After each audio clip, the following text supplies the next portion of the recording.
नमस्कार, मैं हूं रवि तिवारी। आप देखना शुरू कर चुके हैं लोकल टीवी छत्तीसगढ़। अध्यक्ष महोदय राजेश तिवारी जी और उपाध्यक्ष सुशील यादव जी से कल हमने फोन लाइन पर जुड़कर बातचीत किया था। नगर पंचायत के जो सीएमओ हैं दुष्यंत साहू सर को हमने कल फोन भी लगाया था सर, लेकिन किसी ऑफिशियल काम में व्यस्त होने के चलते सर फोन नहीं उठा पाए थे, जिसके चलते सर से बाद में संपर्क हो पाया था। इसके बाद हम सर के पास पहुंच गए हैं उनका इंटरव्यू करने के लिए। इस समय लोकल टीवी की टीम नगर पंचायत के दफ्तर में मौजूद है और सर से बातचीत करेंगे कि जिस तरह की जो बैठक हुई थी, परिषद की बैठक हुई थी, बैठक के दौरान टैक्स को लेकर किस तरह का विचार किया गया और विचार करने के बाद किन बातों को प्रस्ताव में जिक्र करते हुए उच्च कार्यालय को भेजा गया है। सर, सबसे पहले आपका लोकल टीवी स्वागत है। धन्यवाद रवि तिवारी जी आपका। सर, सबसे पहला सवाल आपसे जानना चाहूंगा सीएमओ साहब, चूंकि टैक्स को लेकर आए दिन आरोप प्रत्यारोप लगातार चल रहा है सर, बीजेपी के लोग भी आरोप लगा रहे हैं कि जो जनता के ऊपर ज्यादा बोझ डाला गया है, नया नगर पंचायत है जिसके चलते जनता के ऊपर ज्यादा बोझ डाला गया है। सर, बीजेपी का एक और आरोप है सर कि तीन जोन बनाया जाना था, लेकिन यहाँ पर जो 2 ही जोन बनाया गया है, जिसके चलते जो व्यक्ति एकदम ज्यादा गरीब है या मजदूरी करके अपना जीवन यापन करता है वो टैक्स पटा पाने में जो है असमर्थ है। सर, उसको लेकर क्या फ्यूचर में 3 जोन आप बनाएंगे सर? और सर, आने वाले दिनों में टैक्स को लेकर क्या कोई कम करने की कोई रणनीति है? प्रस्ताव में किन बातों का सर जिक्र किया गया है सर? सबसे पहले मैं ये बताना चाहूँगा कि नगर पंचायत की जनता को, जो शुरू में मुख्य नगर पालिका अधिकारी थे संतोष स्वर्णकार जी, उन्होंने परिषद की बैठक में रखा तो था कि संपत्ति कर निर्धारण, लेकिन कितना रखना है, क्या रखना है, ये सब बातों का जिक्र उनने नहीं किया था जी।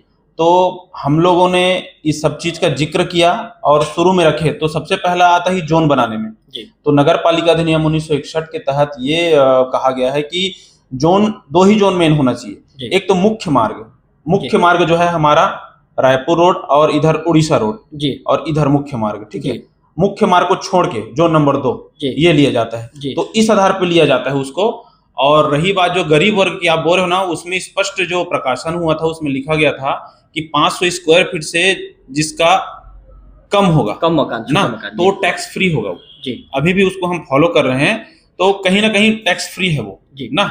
और बाकी रही अभी पिछले महीने में फरवरी में हमने परिषद का बैठक किया था, उसमें हमारे माननीय अध्यक्ष महोदय, उपाध्यक्ष महोदय, समस्त पार्षदगण मिल के हम लोगों ने यह निर्णय लिया है कि जो टैक्स ज्यादा नगर पंचायत की जनता बोल रही थी उसको हम लोगों ने कम करने का निर्णय लिया है और सर्वसम्मति से हमने शासन को भेजा है।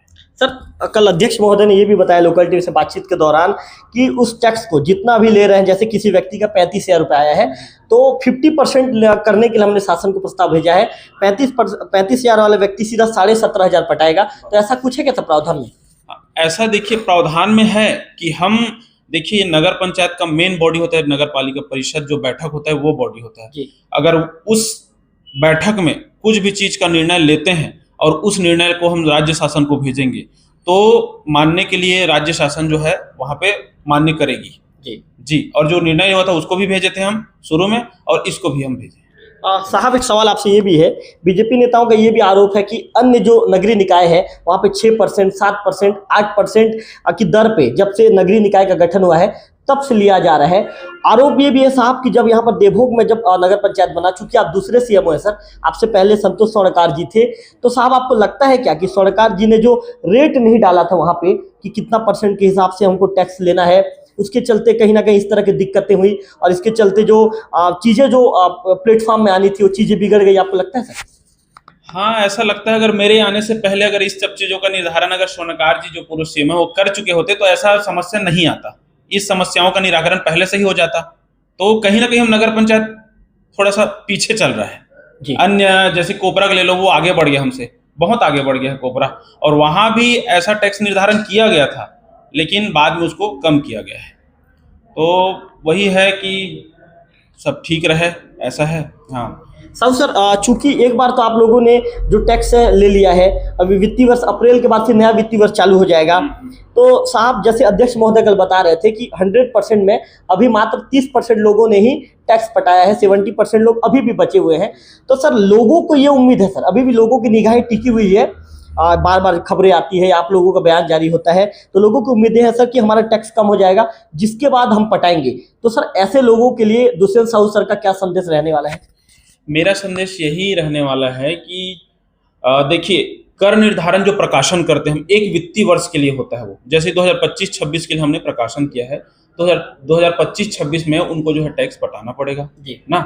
मैं इसके लिए भी क्षमा चाहूंगा, लेकिन क्या है, प्रकाशन होने के बाद ना हम उसको बदल नहीं सकते। आने वाले वित्तीय वर्ष के लिए हमने कम करके उसको भेजा है शासन को, तो आने वाले वित्तीय वर्ष में वो राज्य शासन हमारी बातों को मानेगा।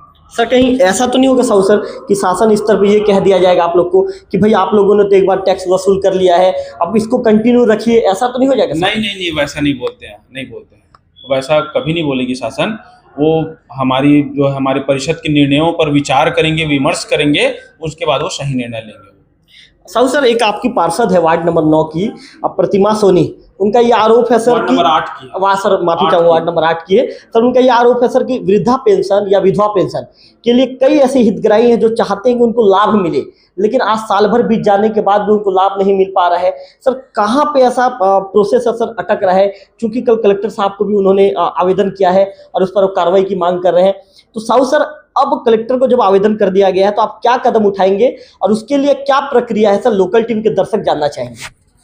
सबसे पहले मैं यह बताना चाहूंगा कि देखिए पेंशन योजना का जो है ना, सर्वप्रथम हितग्राही आवेदन लगाते हैं जी। अब जो है नियम बदल गया है, CSC सेंटर लोक सेवक केंद्र में जाके वो ऑनलाइन आवेदन भरेंगे जी। उसके बाद ऑनलाइन आवेदन भरने के बाद ऑफलाइन आवेदन यहाँ नगर पंचायत में आके जमा करेंगे।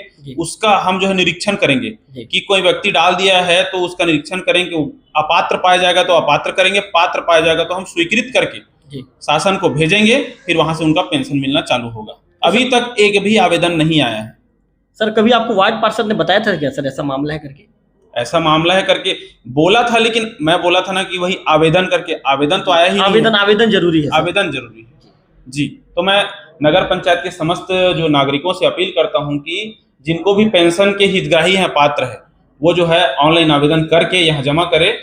पेंशन सबको मिलेगा, वो शासन की योजना है वो, और मिलेगा सबको। सर चूंकि अभी राज्य शासन का एक महत्वाकांक्षी योजना है PM आवास, तो PM आवास ग्रामीण को लेकर तो लगातार जनपद स्तर पे काम किया जा रहा है। और चूंकि सर देवभोग नगर पंचायत बन चुका है तो अब प्रधानमंत्री जो है आवास योजना शहरी, अब ये शहरी के अंतर्गत आता है। तो सर इसके लिए क्या प्रक्रिया है सर? क्या आपने अधिकारियों की टीम लगाया है सर? टीमों को ग्राउंड पर आप भेज रहे हैं सर्वे के लिए, क्या प्रक्रिया अपनाया जा रहा है सर आवास के लिए? जी बिल्कुल, हमने जो है ना, मेरे इंजीनियर हैं और यहाँ के जो प्लेसमेंट इंजीनियर है, राजस्व जो सहायक राजस्व अधिकारी है, उनको हम भेजे थे है ना निरीक्षण करने के लिए। मार्च तक का टारगेट दिया गया था 44 लोग का, ठीक है, 44 लोग का जो है यहाँ भेजना है करके। लेकिन हमने निरीक्षण करके अभी लगभग 50 से 60 हितग्राहियों का आवेदन जो है शासन से स्वीकृति के लिए भेजे हैं जी। उसके बाद और निरीक्षण करके सभी को भेजेंगे, जो भी पात्र हैं PM आवास योजना के सब जो भी पात्र हैं सबका नाम भेजेंगे। लेकिन अभी फिलहाल 60 लोग का भेजा गया है और भेजेंगे भविष्य में जी।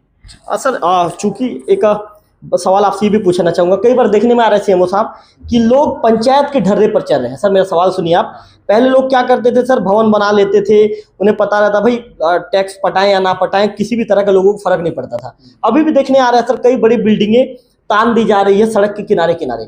आपने दौरा भी किया सर, दौरे के दौरान आपने लोगों को समझाया भी कि भाई आप लोग टैक्स पटाइए, और उसका फायदा भी सर आप लोगों ने गिनाया था। तो सर क्या आपके दौरे का कोई असर देखने को मिला क्या सर? अब लोग भवन अनुज्ञा ले रहे हैं सर? जी आधे लोग तो अभी ले लिए हैं, आधे लोग ना निरीक्षण गए थे, तो आधे लोग क्या है नहीं ले रहे हैं। तो मैं उन आधे लोग को जो है ना बताना यही चाहूँगा कि भवन अनुज्ञा लेने से क्या क्या फायदा मिलेगा, ठीक है। तो सबसे पहले कानूनी लाभ है, कानूनी लाभ के अंतर्गत मिलेगा, भवन या मकान उनका पूर्णतः वैध माना जाएगा, उनके ऊपर भविष्य में कोई भी आपत्ति या कुछ कोई भी नहीं कर सकता है, ये कानूनी लाभ हुआ। दूसरा होता है प्रशासनिक एवं जो है सेवाओं से जुड़े लाभ होता है, इसके लिए नल जल विद्युत कनेक्शन में आसानी होगा, भवन पूर्णता प्रमाण पत्र दिया जाएगा, ठीक। आर्थिक लाभ होता है, बैंक केवल स्वीकृत भवनों पर ही लोन देता है, ये बात को नोट करिएगा, ठीक है। लोन ऐसे ही नहीं मिलता, आप नया मकान बनाएंगे ना तो भवन अनुज्ञा प्रक्रिया होता है, भवन अनुज्ञा हम देंगे तभी वो लोन मिलेगा। और लास्ट होता है भविष्य से जुड़े लाभ है, भविष्य में जैसे कि भवन नामांतरण होगा उनमें कोई परेशानी नहीं होगा, यही आएंगे भवन नामांतरण करने के लिए, ठीक है। संपत्ति का निर्धारण में भी आसानी होगा, भविष्य नियम कड़े होने से परेशानी नहीं होगी उनको, और सरकारी योजना का उनको पूर्णतः लाभ मिलेगा। तो इस प्रकार से भवन अनुज्ञा लेने से बहुत सारे फायदे भी हैं, और मैं नगर के नागरिकों से यही अपील करता हूं कि भवन अनुज्ञा अनिवार्यतः ले, ये पैसा कोई खाता नहीं है, शासन के खाते में जमा होता बिल्कुल सर, है। बिल्कुल। इस चीज को ना कई लोग का बोलना वही रहता है कि सब पैसा इधर उधर करते हैं करके, आप चेक भी कर सकते हैं ना, जी। शासन के खाते में जा रहा है पैसा। ठीक। सीएमओ साहब, आप लोग आपके बार बार समझाने के बाद भी यदि कुछ लोग नहीं मानते हैं और अंतिम तक यदि भवन अनुज्ञा नहीं लेते हैं तो सर उसके बाद फिर नगर पंचायत प्रशासन क्या कदम उठाएगी सर उनके खिलाफ? लास्ट ऑप्शन तो वही है, हम 3 नोटिस देते हैं सभी को, जी। भाई आप लोग प्यार से मान जाइए, आप भवन अनुज्ञा ले लीजिए।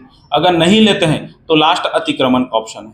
अतिक्रमण करना, देखिए कोई व्यक्ति नहीं चाहता किसी का घर टूटे, हम भी नहीं चाहते, लेकिन सामने वाले व्यक्ति नहीं मान रहे तो हम संयुक्त टीम जाएगी, एसडीएम सर, तहसीलदार, टीआई सर, तहसीलदार सर, हमारी टीम रहेगी, सभी जाके वहाँ अतिक्रमण करेंगे। आप लोग हटाएंगे सर? अतिक्रमण करके हम लोग हटा सकते हैं, मतलब सर, हाँ ये नगर पालिका अधिनियम में है ये। जी। और साहब एक महत्वपूर्ण सवाल आपसे ये भी पूछूंगा, देखने में आता है सर कि आपका जो एंट्री वाला स्थान है बिलाट नाला, हाँ। कभी इसको देवभोग की जीवनदायिनी नाले के रूप में देखा जाता था सर, लेकिन सर ये अपनी बदहाल स्थिति के लिए अभी रोने को मजबूर है। मैं इसलिए सीएमओ साहब ये शब्द कह रहा हूँ, गंदगी पटा हुआ है सर, गंदगी का आलम है सर। आपको पता है साहब, आपने भी कई बार साफ करवाया, लेकिन लोग इसके बाद भी नहीं मान रहे हैं।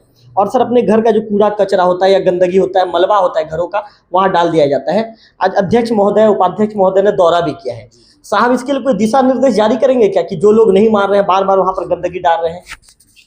उन लोगों से मैं यही कहना चाहूंगा कि अभी लगभग मेरे आने से 8 से 10 बार सफाई हो गया वहाँ का, ठीक है। सफाई होने के बाद भी जो नागरिक वहाँ जाके अपने घर का पूरा गंदगी डालते हैं, ट्रैक्टर में भी लाते हैं, मैं देखा तो नहीं हूँ लेकिन सब बताते हैं कि ट्रैक्टर में ला के डाल रहे हैं सभी। तो उन जनताओं से मेरा निवेदन है कि वहाँ पे कचरा ना डालें, अगर डालते हुए पाया गया तो फिर कार्रवाई की जाएगी, जब्ती की कार्रवाई बनाई जाएगी। इसके जिम्मेदार वो स्वयं होगा ना, ट्रैक्टर पर से जब्त किया जाएगा। हाँ, जब्त किया जाएगा, उनकी जिम्मेदारी वो स्वयं होगा।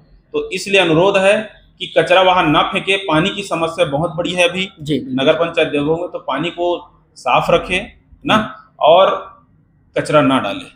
सर चूंकि गर्मी का महीना शुरू हो चुका है तो चल पेयजल व्यवस्थाओं को मजबूत करने के लिए सीएमओ साहब आप क्या कदम उठाएंगे? चूंकि देवभोग में भी कई ऐसे मोहल्ले हैं सर, जैसे सर आपके झराबहाल है, झराबहाल में लोग पानी के लिए जूझने को मजबूर हो जाते हैं, वहाँ के लिए व्यवस्था, जल एक बड़ी चुनौती है सर। उस चुनौती से निपटने के लिए सर आपकी तैयारी शुरू हो गई है सर?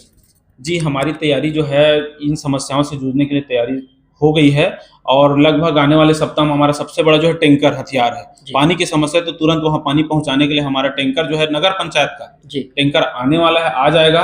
उससे कहीं ना कहीं बहुत सी समस्याएं दूर हो जाएगी पानी की। जी जी सर, बीजेपी की जो नेत्री है अनीता विकास उपाध्याय बार बार आरोप लगाती हैं, उनका ये कहना है सर कि जो व्यवस्था है, मूलभूत समस्याएं जो दूर होनी चाहिए, जो नाली की सफाई होनी चाहिए, कचरा लगातार उठना चाहिए, कई वार्डों में जो झाड़ू लगना चाहिए वो रोज नहीं हो पा रहा है। बार बार कहीं ना कहीं नगरीय पंचायत जो प्रशासन है उनके कार्यप्रणाली पर सवाल खड़ा करती हैं। क्या कहना चाहेंगे सर, व्यवस्थाएं कब तक दुरुस्त हो पाएंगी सर? देखिए, इन जो मूलभूत सुविधा बोल रहे हैं, ये सब सुविधाओं का समस्या है, मैं भी मान रहा हूँ, लेकिन इन समस्याओं से निजात पाने के लिए हमने जो है शासन से पत्राचार निरंतर हम कर रहे हैं, और कहीं ना कहीं उनके भी संज्ञान में है। तो मे भी एक आध महीने यहाँ स्वीकृति मिलने वाला है सफाई कर्मचारियों की, ठीक है। डोर टू डोर दीदियाँ आएंगी, 23 दीदियाँ आएंगी, वो घरों घर जाके कचरा लेंगी, ठीक है, सफाई समस्या दूर हो जाएगा। और यहाँ पे रेगुलर कर्मचारी नहीं है, कर्मचारी आएंगे, वो जो है सभी प्रभार देखेंगे, बिजली का हो, नल का हो, इन सब चीज का प्रभार देखेंगे, तो सभी समस्याएं भविष्य में दूर होंगी भाई, नो डाउट। सर आपको आपके सीएमओ के रूप में आपको कार्यभार ग्रहण की लगभग साल भर का समय हो चुका है सर, साल भर में आपने काफी मेहनत किया है यहाँ की व्यवस्थाओं को दुरुस्त करने में। सर आपकी मेहनत का असर क्या दिखना शुरू हो चुका है? सर कितने की काम की स्वीकृति मिल गई है और कितने का काम अभी वर्तमान में आपके नगर पंचायत में चल रहा है सर? सर मोहल्ले के जो अनुसार कौन से मोहल्ले में कौन सा काम चल रहा है सर, लोकल टीवी के दर्शकों को विस्तार के साथ बताइए। जी, अभी हमने शासन को तो बहुत सारी जो है स्वीकृति पास करने के लिए भेजे हैं, लेकिन स्वीकृति केवल 2 करोड़ का भेजे थे, उसमें ना 54,15,000 इसका जो मिला है, और 1 करोड़ 46 लाख का आने ही वाला है उसका। 54,15,000 में सबसे बड़ी जो यहाँ की देवी है, क्या बोलते हैं इनको, देवी, हमारी वार्ड नंबर 7 में है जी, वहाँ पे जो बाउंड्री वाल का है, वो सब घेराव का है, वहाँ 54,15,000 का है, और एक स्वामी आत्मानंद स्कूल में है, और ऐसी सीसी रोड, नालियाँ, ये सब बनने का है। जी। सर एक सवाल कोई पूछना चाहूंगा, चूंकि नगर पंचायत में टेंडर से काम होता है और ठेकेदार काम कर रहे हैं सर, कहीं पर यदि कोई काम को लेकर, गुणवत्ता को लेकर यदि कहीं लापरवाही बरती गई तो ऐसे ठेकेदारों के लिए सीएमओ साहब का क्या संदेश रहेगा? ऐसे ठेकेदारों को ब्लैक लिस्टेड किया जाएगा। सीधा एक ही संदेश है, ब्लैक लिस्ट होता है वो ना कभी काम नहीं कर पाएगा वो। ठीक है, मतलब तो अच्छे से काम करे, वो गुणवत्ता के साथ, गुणवत्तापूर्ण काम करे, ताकि नगर की जनता खुश हो जी, नाराज ना हो। तो इसलिए अच्छे से काम करे सभी। सर एक अंतिम सवाल, सीएमओ साहब का, सीएमओ दुष्यंत साहू साहब का नगर पंचायत की जनता को लेकर क्या संदेश रहेगा? अब नगर पंचायत की जनता से मेरा यही अनुरोध है, करबद्ध निवेदन है कि जो टैक्स है वो अभी पटा दीजिए ना, और भविष्य में जो है आप लोग को समस्या का सामना नहीं करना पड़ेगा, ये मेरा आश्वासन है। और जितनी भी मेरे से कोशिश होगी, अब मैं भगवान तो नहीं हूँ कि ऐसा कर दूं ना, लेकिन जो भी शासन का योजना आएगा उस सब लाभ पहुंचाने का मैं कोशिश करूंगा, बस यही है। तो आपने नगर पंचायत के जो सीएमओ है दुष्यंत साहू सर को सुना। सर ने कहा कि मैंने जब से पदभार ग्रहण किया है तब से यहाँ के व्यवस्थाओं को दुरुस्त करने का काम कर रहा हूँ। उन्होंने आमजनों से अपील भी की है कि भाई अभी जितना टैक्स है आप लोग टैक्स पटा दीजिए। भवन अनुज्ञा लेना क्यों जरूरी है, भवन अनुज्ञा लेने के बाद आपको किस तरह का लाभ मिलेगा, सर ने लोकल टीवी से बातचीत के दौरान उसका भी विस्तार बताया है। तो निश्चित तौर पर जो है सीएमओ है जो दुष्यंत साहू सर, उनके इंटरव्यू को जरूर आप देखिए, क्योंकि आप देखेंगे तो इसमें आपके काम की चीज भी आपको नजर आएगी। कैमरा पर्सन विक्की के साथ लोकल टीवी देवभूमि।